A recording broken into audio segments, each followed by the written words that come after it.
En un discurso de conferencia general, B.H. Roberts habló sobre los logros de José Smith. Luego, refiriéndose a los críticos de José, dijo: iguálenlo, iguálenlo. Les digo, o con la mano en la boca, permanezcan en silencio cuando se pronuncie su nombre. Las dudas históricas o sociales que algunos puedan tener, los supuestos conflictos científicos, todos son una distracción. El escenario principal lo constituyen las doctrinas, las ordenanzas, el poder del sacerdocio y otros frutos de nuestra iglesia. Pero algunos tal vez respondan: creo todo eso, pero ¿cómo le respondo a los críticos y sus preguntas específicas? Un abogado sabe que después de que el fiscal presenta a su testigo principal, el caso contra el acusado no podrá ser peor. Alguien que fuese a dictar sentencia a esas alturas podría determinar la culpabilidad del acusado. Pero entonces sucede un fenómeno interesante en la sala del tribunal. La defensa inicia el interrogatorio de ese mismo testigo y con frecuencia ocurre lo siguiente: las respuestas definitivas del testigo se empiezan a debilitar bajo la presión del interrogatorio. Él ahora parece contradecirse, incluso tener fallos en lo que recuerda de los hechos. La historia aparentemente sólida del testigo se empieza a desplomar con cada pregunta nueva. El testigo era capaz de contestar las preguntas inofensivas de su fiscal, pero al enfrentarse a las serias preguntas de la oposición, no puede soportar su intensidad ni semejante sondeo.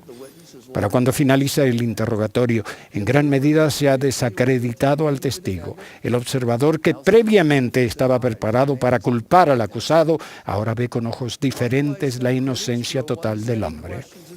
De igual manera, algunos críticos lanzan a la iglesia preguntas parciales que tienen como fin ponerla bajo la peor de las luces. Pero las preguntas van en ambas direcciones. Los testigos claves de la fiscalía no están exentos de los interrogatorios, ni tampoco lo están los críticos más rigurosos de la iglesia. Nunca he encontrado a ningún opositor que pudiera darme respuestas satisfactorias durante un interrogatorio a las siguientes preguntas. Primero, ¿cómo supo José Smith restaurar las doctrinas y ordenanzas de la Biblia, tales como la doctrina de la existencia premortal, la verdadera naturaleza de Dios, la predicación del Evangelio a los muertos, el bautismo por los muertos y otras, cuando las iglesias de su época no enseñaban tales doctrinas y ordenanzas?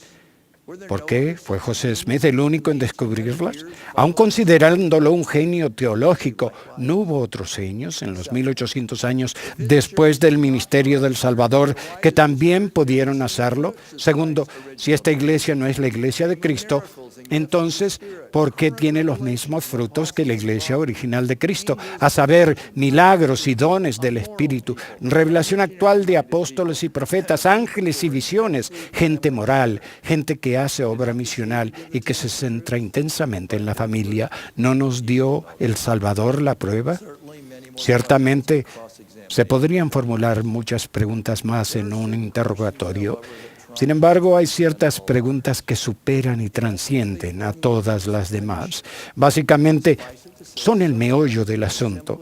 Baste decir que algunas preguntas son simplemente más importantes que otras a la hora de descubrir la verdad.